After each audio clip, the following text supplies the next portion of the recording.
indicating where you go to sign in, and you just click that white bar across the top there saying sign in, and then record your name and the authority board PSEP that you are representing. And Daryl, did you want to go ahead and start the recording? I've got it going now. Okay, great, thank you. All right, so we'll go ahead and call the meeting to order. If you want to go ahead and display the agenda, that would be great.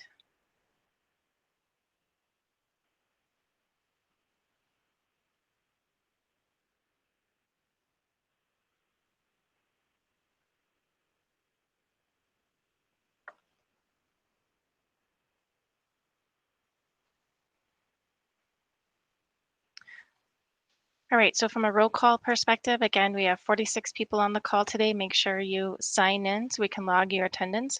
We're going to go through all of the items, and that'll be for the discussion for the voting members. Once we get down to public comment, anybody else that has joined us today, you're welcome to participate, but just by the size of the attendees on the call, we want to make sure we go through everything for the voting members. So the first item we have is the project update. And I believe we should probably change this to Cindy, as you'll be the one giving us the project update. Daryl, did you want to display the latest? Cindy just sent it over, or would you like me to display that on my screen?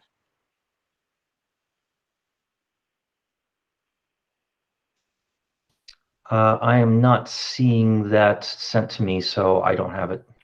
Okay, I will go ahead and display that. Okay.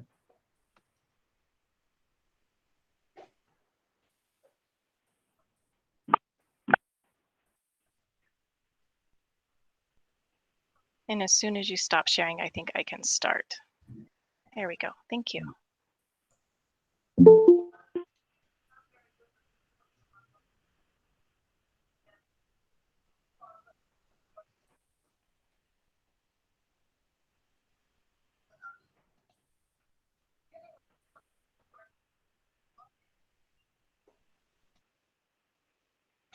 Well, it's thinking about sharing it, so hopefully it'll pop up soon.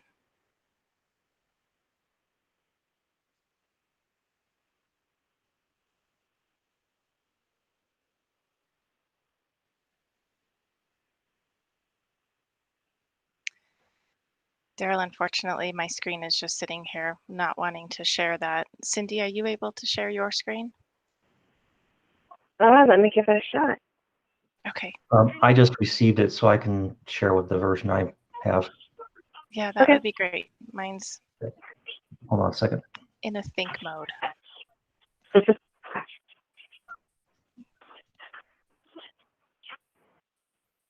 Everyone's internet wants to take summer vacation this week. Yeah, let's hope I don't get kicked off the call. So if I freeze, then I'm blaming all of the people streaming Hamilton. Right. I did finally get to watch it this weekend, so it's a good movie.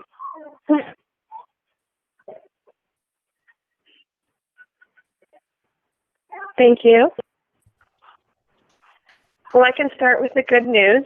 We migrated Adams County, which was supposed to be, I believe, our second PSEP migrated, but we've got them now, so we're up to 17 sites that have migrated onto the ESInet.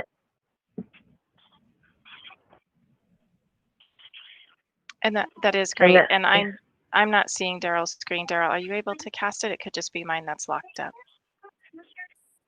I'm seeing it on mine. Yeah, I can see Daryl's. Okay. And so Daryl, I'm seeing a window. Can you make it full screen? And Kimberly, your camera's activated. That may be limiting your bandwidth. Well, I was trying to be. Is that better? Yes, but now we lost Kimberly.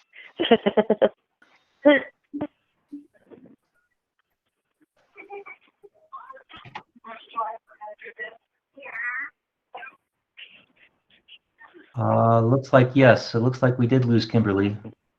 Do you want me to keep going or give her a second to try and rejoin? I think she's heard all of this from our weekly calls, so why don't you just go ahead and continue until she can rejoin us. Okay. So coming up next is Morgan County, and we were able to complete the pre-migration testing at Morgan County. Was that Monday? and we're scheduled to migrate them Thursday morning. So everything looks on track for that. We were also able, sorry. I said good. Yes. We were also able to work through the transfer configs with Jefferson County and get everything back to the one button transfer they've had in their existing environment and test that out. So we are rescheduled to migrate Jefferson County on the 15th at 4 a.m., I believe. Terrific. So they're back on the calendar, yay. And also State Patrol Alamosa, which has been in TPD for a bit, pending that Solacom SBC. They've got that installed. So we are scheduled to do pre-migration testing with them on Friday and migrate them next week as well. And this is Kimberly. I'm back. I got kicked out completely. So Yeah. I apologize. What was the piece up that you were just updating on? State Patrol Alamosa. So we're scheduled to do pre-migration on Friday and migrate them next week. This will be our first PSAP with Solacom, so I'm looking forward to getting through the pre-migration testing. Kimberly, the only other part that you may not have heard that's new is that Jefferson County is back on the schedule for the 15th. Oh, that's great news. Perfect. Thank you. Yep. This month, we're finally chipping into the TPD. Yay! And then we have Sterling Emergency, which we are scheduled to do pre-migration right after we cut Morgan County on Thursday. And then they are scheduled to migrate the following week, next week. And everything looks on track there.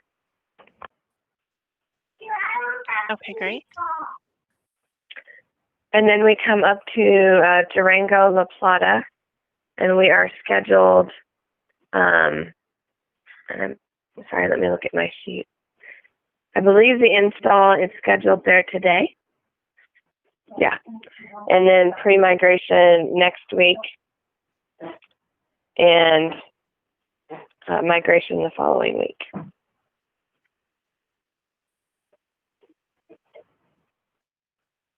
Okay, that sounds great. And from our call earlier, I don't think there's anything delaying that or anticipated to delay that. So Not at this point. perfect. And I did follow up based on our call on Friday just to reach out to, I think they were looking for contact with the Viper team at Entrado for support. Correct. So I'll follow up and see if they've heard from them. But I did ping out to Entrado to make sure they were getting in contact with them. Okay. And she did have a name of the person who would be the support. So I know that that's been being worked on. Okay. And then after Douglas, or after Durango La Plata, we have Douglas, Castle Rock, and Parker coming up. We do have an open issue with Douglas where we need to revisit to move the ESInet equipment. So then it was that it was installed in the wrong rack. So we are working to schedule that, and as soon as I have a date, it should be in this next week, but I'll let everyone know what that date is. And I think, Wes, you were talking if we can work it out, if possible, going up there, just to make sure everything goes Correct. smoothly. Yes. But we're still, we believe we're still okay for our pre-migration and migration dates with these PSAPs. And they're going to get that issue resolved before those dates. Okay. That's great. Gilpin, sorry, go ahead. No, go ahead. I was going back and forth on mine. Gilpin was originally right in here. They moved to TPD simply because they're one of the West LP PSAPs and they're pending Clear Creek implementation. And once that's complete, we'll be able to move forward with Gilpin. So if anybody's wondering where Gilpin went, it just moved down to the bottom with the TPDs.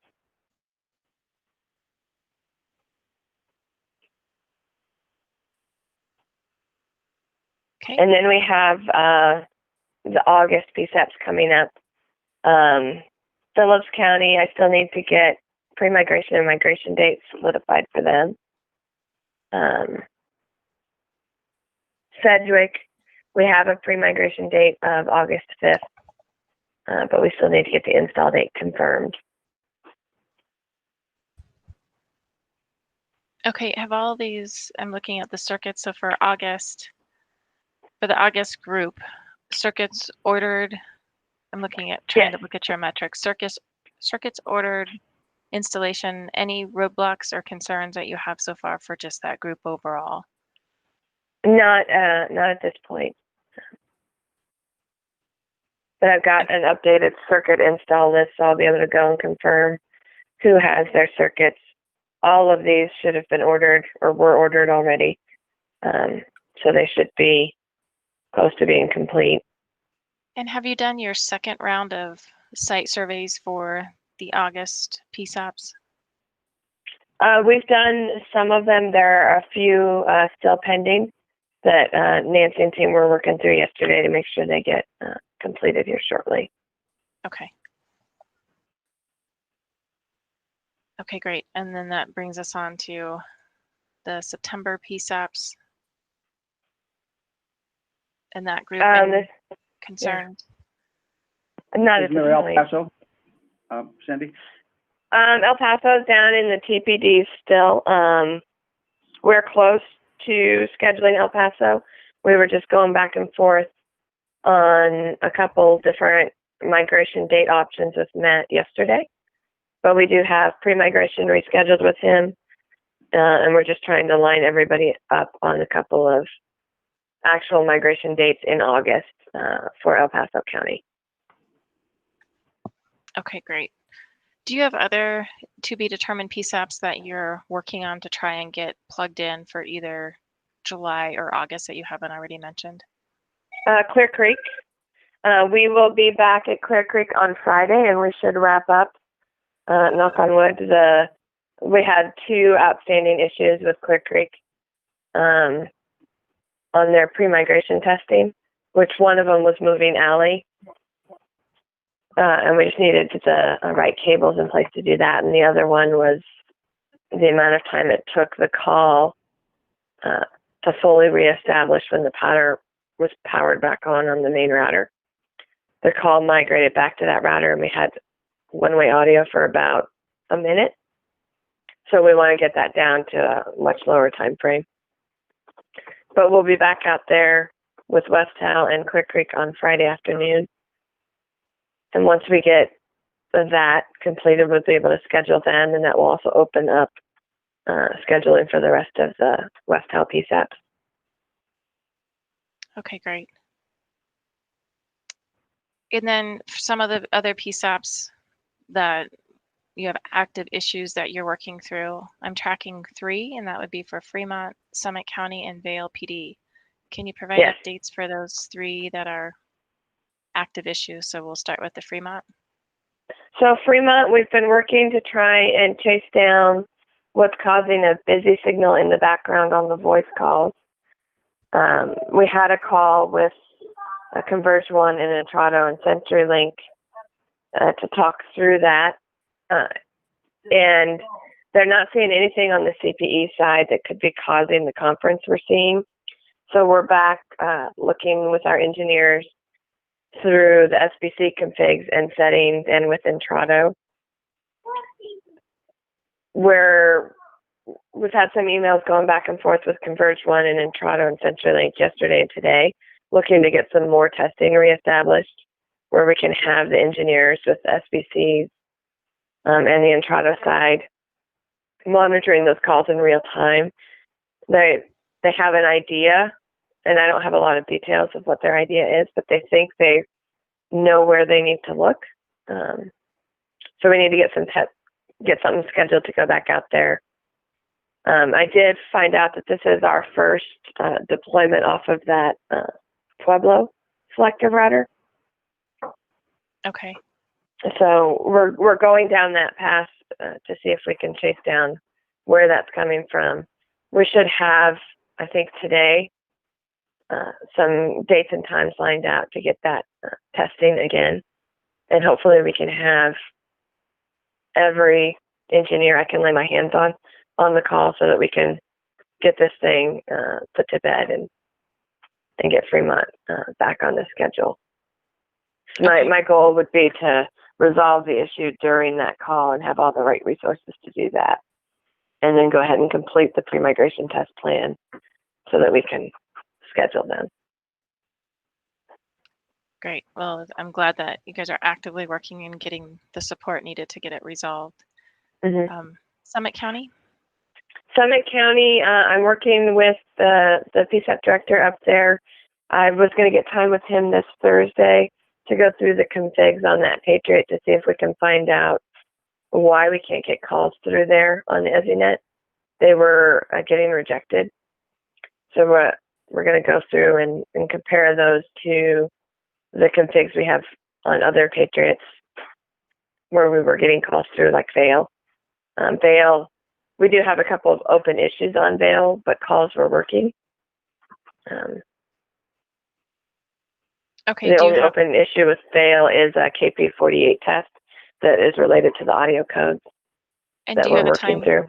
Okay. Do you have a time frame Sorry. for either one of those? Summit, I'm going to get with him on Thursday. I've had a couple of emails with him, and I think 10 o'clock on Thursday. Okay. Vail, I don't have a time frame yet. I'm still waiting on an update on our ticket to update those audio codes. Okay. And I know there's a lot of PSAPs throughout, so the intent for today wasn't to run through any of the other specific PSAP projects unless anybody from a PSAP or authority has a particular question that they wanted to bring up or troubles they're running into that they wanted to bring up to the group.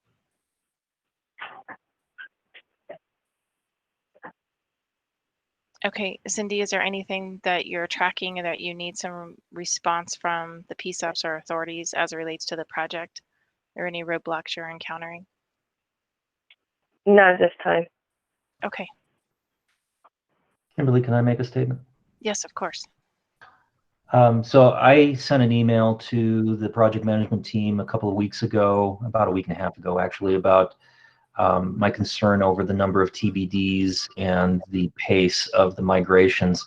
And my primary concern is just that, the federal grant period ends in March of 2022, but I've been told there's a 90-day window to close out the grant. So effectively, the last time we can provide reimbursements for the non-recurring costs for the migration are the end of 2021. So if our migration period extends beyond the end of 2021, that means that 911 authorities at the end of the migration period may not be eligible for reimbursement. And they're the ones, for the most part, they're the ones that can least afford to pay those costs without being reimbursed. So I'm not pointing fingers at CenturyLink specifically, because I think this is something that needs to be worked out between both CenturyLink and the 911 authorities. On CenturyLink's side, I know Cindy's working very hard to put the TBDs back into the schedule, and I appreciate that.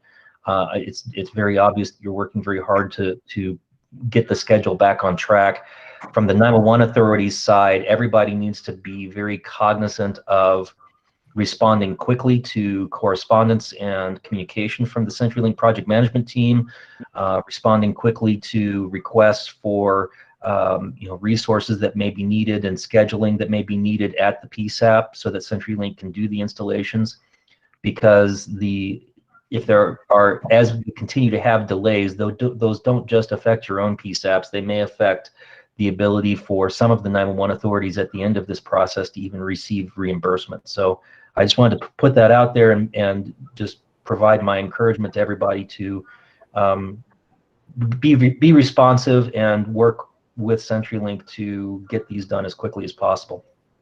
Darrell, is there any possibility of getting extension from the grant authority based on the COVID situation? The grant period was actually written in statute So the only way to get it extended is to pass a bill. And I know NASNA has reached out to the National 911 office to see if they can talk to the legislature about getting that bill extension, but there's, as anything related to legislation, there's no guarantee that that's going to go anywhere. Yeah, maybe we should talk to some state legislators, some of the ones from Colorado as well. That's not a bad idea. And Daryl, and I have had some conversations too, and definitely share your concerns about making sure we get this project done on time and don't affect anybody's ability to get that reimbursement. I do have resources both within the PMO team and within Trado to support essentially double booking if we need to on some days with migrations, where I can get another program manager that's familiar with NG911 and has helped and been on a few of these migration calls already to run some and additional resources from Intrado to also be able to do potentially more than one migration in a given morning, so that we have a little bit more bandwidth to catch the schedule back up and get everybody migrated. Thank you, Cindy. And just to also express what I've been looking at is there a theme with the project delays? Is there one root cause or one area? And it's really been all over the place, whether it's PSAPs going through different upgrades on their CPE, lining up resources, COVID obviously with the lockdowns. So to Daryl's point, for the PSAPs and authorities, be thinking about your project and your cut now, what's required of you now, and make sure that you're thinking ahead. Don't wait until you're 2 or 3 months out. Really start looking at everything needed now, because what I'm finding is it takes time. If you have to get an electrician on site to do work, it's going to take time. A lot of equipment is on back order. A lot of vendors and contractors are on back order because they're in high demand right now. So please don't wait, and make sure that you're looking ahead and planning now. And of course, we're here to help. So if you have questions, let's start working through those questions. Yeah, and by the way, this is a good one. This is not just on the PSAPs, that's on us as well. We have to be proactive on the CenturyLink side and, and solve through communication issues or problems as we move forward. It's on all of us to be diligent in these areas.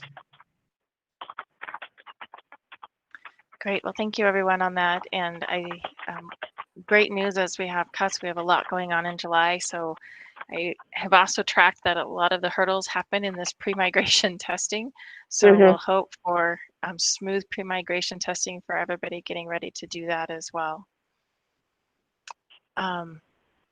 Anything else on the project update? Because we kind of roll in A, B, and C all in one update report. So anything else, Cindy, that you want to give a specific update on orders placed or any other install updates that would be good for the group? I don't think so. We've ordered everything scheduled through August. I believe we're actually working on the September orders now. Perfect.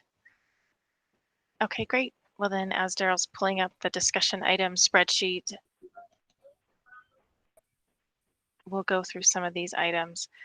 We have a couple that, go ahead. Just before we do that real quick, I wanted to point out to everybody that there is a new quarterly report on the ESInet metrics that CenturyLink provides, and that's in the quarterly reports folder. And Cindy, I think I'm going to write up a document on how to interpret this, and I'll send a copy to you before I post it to make sure I'm getting it correct. But I think some sort of guide on how to read these reports might be helpful to the PSAPs. Yeah, and I can actually take a stab at writing that for you if you'd like. If you have time. I don't want it to cut into migrations, obviously. Well, and I think it would be good, since this is only our second quarter to go through the report. I was hoping that we could go through that report as well today. And so maybe now we can do that. I was going to jump on it for new business, but Since you've got it up on your screen, why don't we transition? And if you wouldn't mind just talking through this report for everybody, so then that way they can pull it up in the folder if they would like to look at it later. Mm-hmm. So this is the Service Quality Metrics Report. It's a quarterly report that's coming out. And if you've heard us talk before about the EX1s or XFOs that are installed at your PSAP site with the ESInet circuits, those probes are where we're pulling this data from. So this first chart is basically just showing the pings from those probes going out to test and make sure that the network is up and working correctly. So we'll continue to see this trend upwards as we bring more and more sites online and have more probes out in the network. So the 200 OKs just mean they're pinging and they're getting the acknowledgement back that we expect, and everything is working as expected. So Cindy, from a test code completion, and for everybody, I refer to this this is the new environment, but in a legacy environment, this is similar to like your wink test. So if they didn't respond with, hey, I'm okay, would we see a red here, or would we see it drop off because you have all of these devices out there, but then they're not responding? Yeah, you could see a drop off. You might also see this green null where it's not getting a response. Okay. So blue's good. We want to see Yeah. blue. Okay, perfect.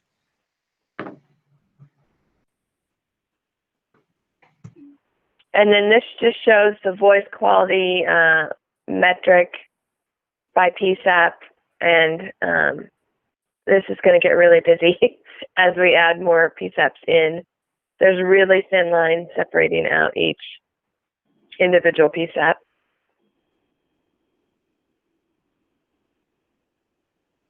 Cindy, do the individual PSAPs receive a copy of this report showing just them, or are we just providing the statewide? We're just providing the statewide right now. Because I think after we continue to add PSAPs to this, it's just going to look like a barcode. So I'm wondering if there's a better way to display this. What do you We can mean? certainly go back and What do talk. you mean gonna look like a barcode, Daryl? I already look like one. I should try scanning it, see what happens. Yeah. But maybe we can look at that one later and see if there's a better way to display that for the PSAPs. Yeah, and this is the mean opinion score. So on this one, it needs to be greater than or equal to 4, and you see we're trending just above 4 on all of these.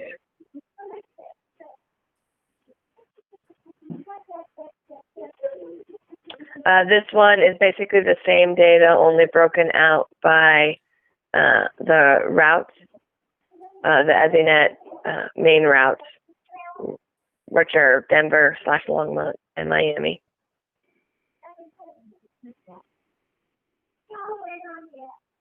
And here's the packet loss percentage by route. Now this one, sorry. It gets a little bit harder to read, and it should be greater than or equal to 0.5%. And you can see we had a few trend upwards, and I think some of the probes that we were bringing online that we didn't have, like Fremont, was not working correctly until earlier this week. So it was causing some spikes in this report. So Cindy, just real quick, Primarily the Miami route. It should be less than 0.5. I mean, Yes. if it's over 0.5, not great. We don't want it to be greater than 0.5. We want it to be less than 0.5. And so anything less than 0.5 is within that. It's good, and it's within what was called out in the tariff. Yeah. So all well within that metric. Like I said, we just see a few spikes that are above this 0.05. But again, those, when I go back and look at them, are primarily related to the probes we were just bringing online and didn't have fully functioning. Great, thank you. And then the delay / jitter by route. This one does take a little bit more explaining, because the tariff is in milliseconds. This is showing microseconds.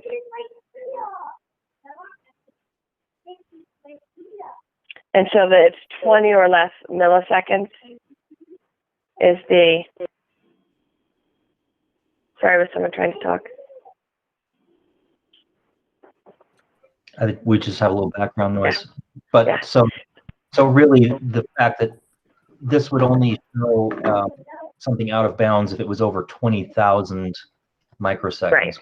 Okay. Right. We show it this way because you wouldn't be able to see it if we showed it to the scale that's in the tariff. It would just be a line across the bottom of the chart.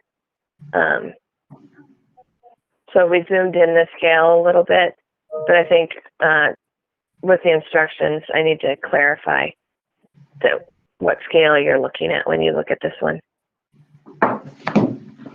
And this also is showing testing. So when we see a spike, it could be because of the testing that's going on that on the pre-migration. Okay. Great. Like I said, in going through and doing some of the troubleshooting with Fremont, we found an issue with one of the configs at Fremont that was causing some errors on the EX1 specifically. That was just resolved, I believe, Friday. Okay. But that probe has been in place for a few months. So it's been reporting this whole time. How often are these charts printed or provided? They are, per the tariff, we provide them quarterly by the 10th of the month after the end of the quarter. Okay, but if like tomorrow it's not near the quarter or anything, any of those values went up beyond what's acceptable, there would be some type of alarm that you would know to address it, or is that something that you're monitoring? Yes, these are actively monitored, and alerts are sent out if we exceed the established boundaries, and our NOC is notified. The team works through those issues, and if there's something that affects your PSAP, you would get notified. Thank you. Great. Thank you for walking through that. And if you could take a stab at that document, that would be great. So we can just have it in there as a resource as we post those reports. Okay. And the next item that we would like to cover is to go through our discussion item spreadsheet, which items that we're tracking or that we've communicated back and forth with CenturyLink on. And the first one that's real active or that we need to really talk through would be, again, for BRETSA, and that's item number 84. And it's that separate pad devices at their remote sites. Relocating a pad for Weld County is also looped into this. So do you have an update for the BRETSA PSAPs about those remote pads? Wes, I don't know if you want to give the good news or not, but we signed the agreement. It's at Intrado waiting for counter signature. So I would expect that to be done any day now. And then we should have the green light to move forward with pads at any of the remotes that want pads. Okay, great. So that big hurdle's out of the way, and now it's just going to be a countersign and then scheduling for BRETSA. Yes. Okay, fantastic. And then Weld needed a pad relocated, and my notes also showed that Boulder County needed their pad relocated. Are those two items been handled and taken care of? I'll check with Paul on Weld. I thought he had. Boulder County, we provided a quote to them. I believe they were going to have their CPE vendor, go ahead and move it for them. Either one can handle moving that. Okay. Okay, and I don't know if Weld or BRETSA is on the line. Patty, I think I saw you. Yeah, the county's still waiting to allow, and Entrado's going to do the work when they allow them to the PSAP. I'm going to take off then the relocation part of the pad. The bigger item for the entire group is the ability to request a pad if you are a host node environment. So that's a great update. Thank you, Cindy. The I'm next one, finally glad we had an actual update. yeah, it's been sitting for a while, since February, so we're glad to. The next item is the CallWorks. The last update we had is just they're pending to get into that Intrado lab to do some testing. That was going to happen mid-July, possibly those PSAPs being able to then test and maybe even cut in August, September. So that's the latest I have. I don't know if you have anything else, Cindy, or if any of the CallWorks folks have anything. I think the last I've heard, yes, that is now in August. So we were waiting for Intrado to validate that yesterday on our call with them. We have almost daily calls with Intrado, of course, and they were checking on that. But if they said August up to a couple of weeks ago, I doubt if that has moved forward. So that's the new date. Okay. Great, thank you. And then the next item we had was the change fee, and I actually haven't looked to see if the tariff update was filed, but what we wanted and was just that change in the filing. And Tim, we had exchanged emails, but I believe that was submitted to the commission and filed. Yeah, we didn't do an update to the tariff per se, but we set it out in our update filed with the commission at the end of last month, so a week or two ago, a week And this, or so ago. we did receive that, and it is included in that quarterly, or not quarterly, it's bi-monthly update from CenturyLink to the commission.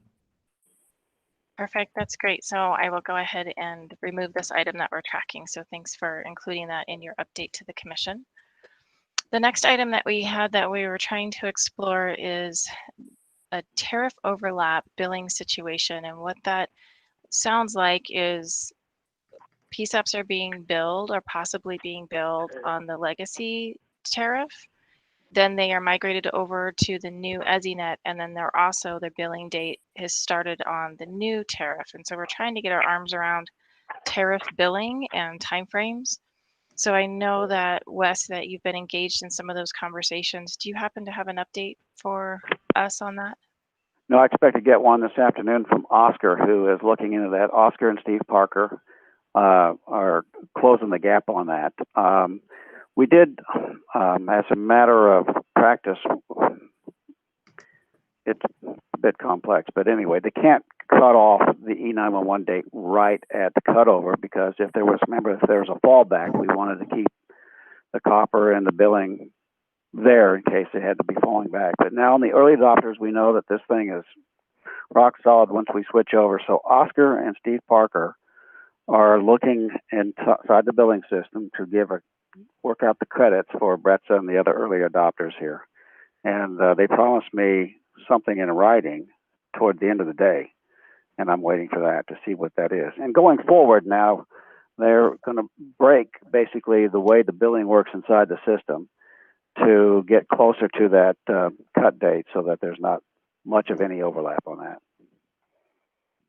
Right, but the bottom line is that you won't have to pay, PSAPs won't have to pay for two services. They only pay for one, whichever one is active at the moment.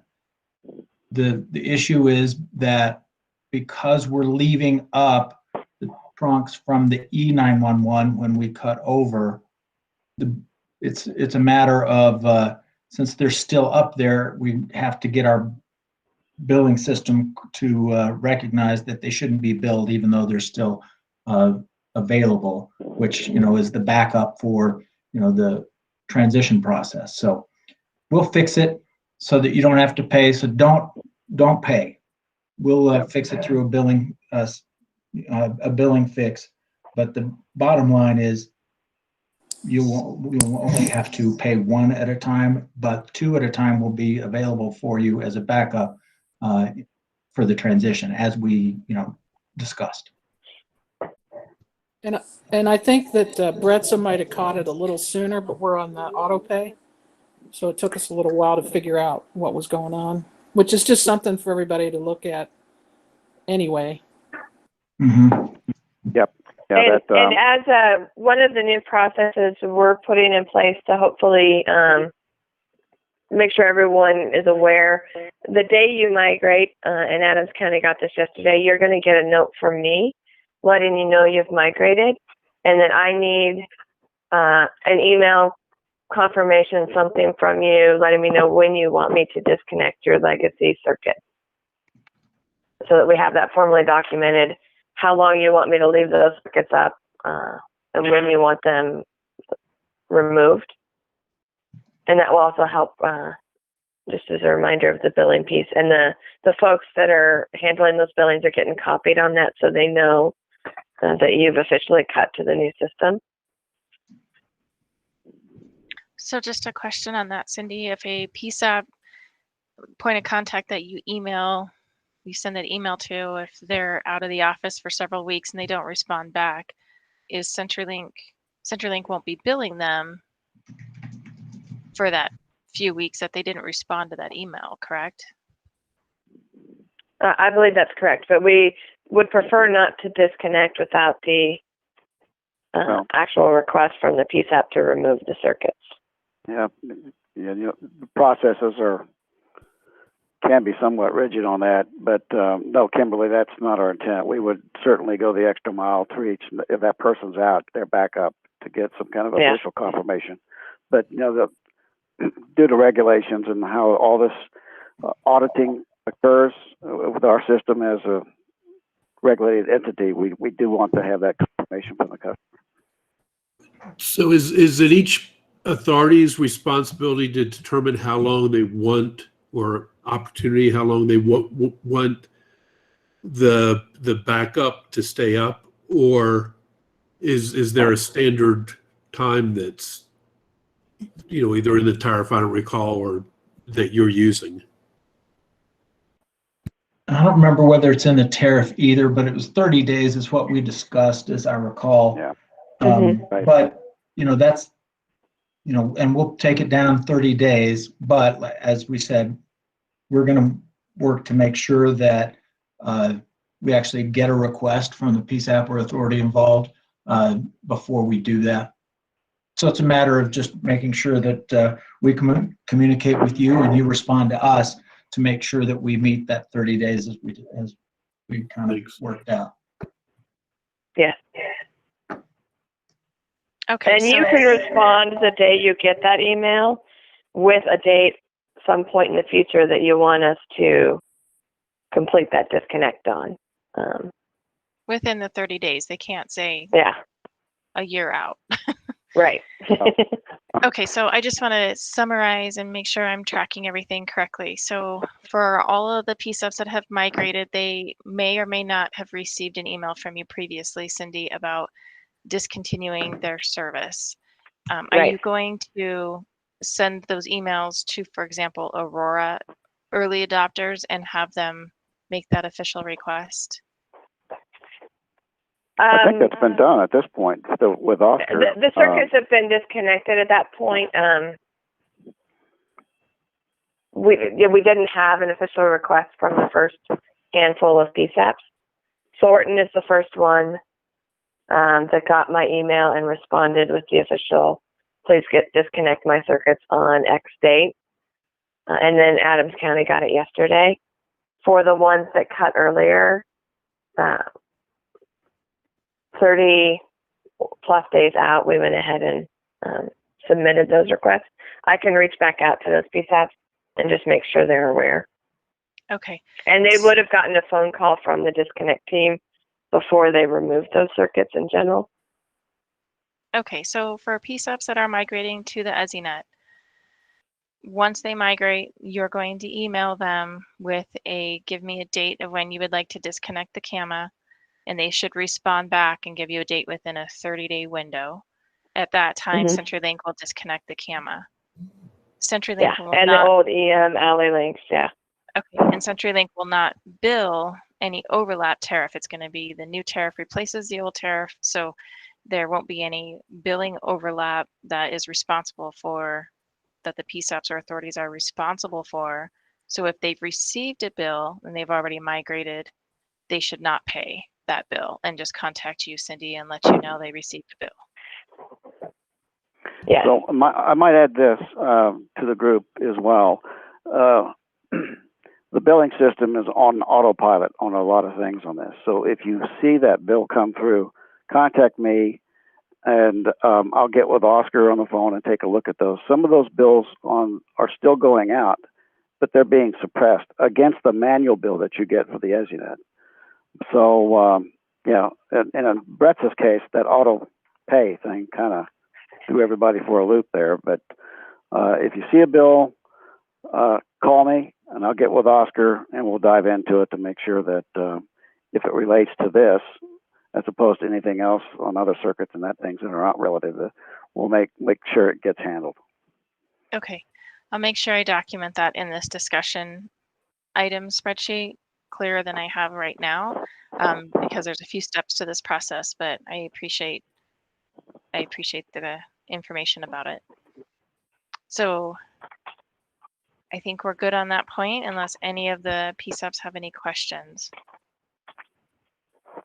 Okay, the next item I have is the CGIS vendor management question and concern.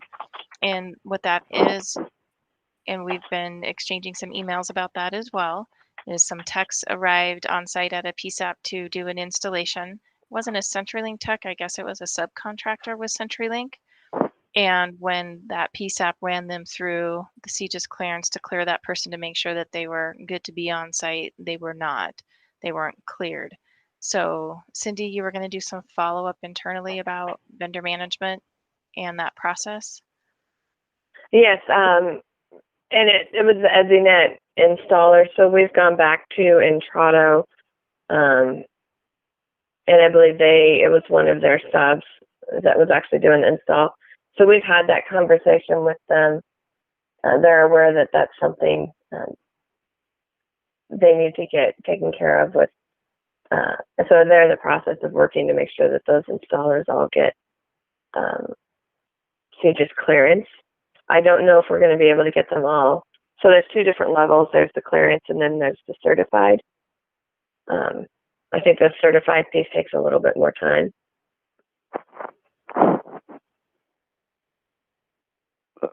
I would Yeah. trust that clearance is sufficient when they're just going into the back room and et cetera. That's really what we need.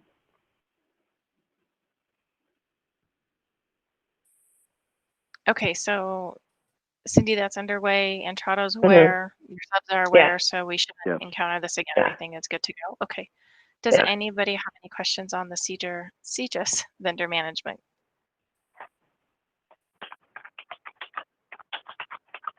Okay. So those are all the items we're tracking on the discussion spreadsheet. Does anybody have another item they would like to bring up and get documented on the spreadsheet?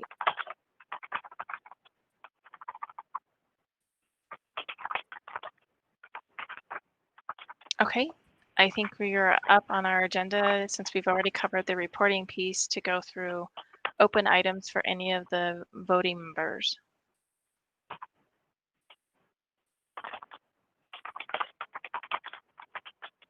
Okay, and then the floor is open to anybody else that has joined us that would like to bring anything up for this project.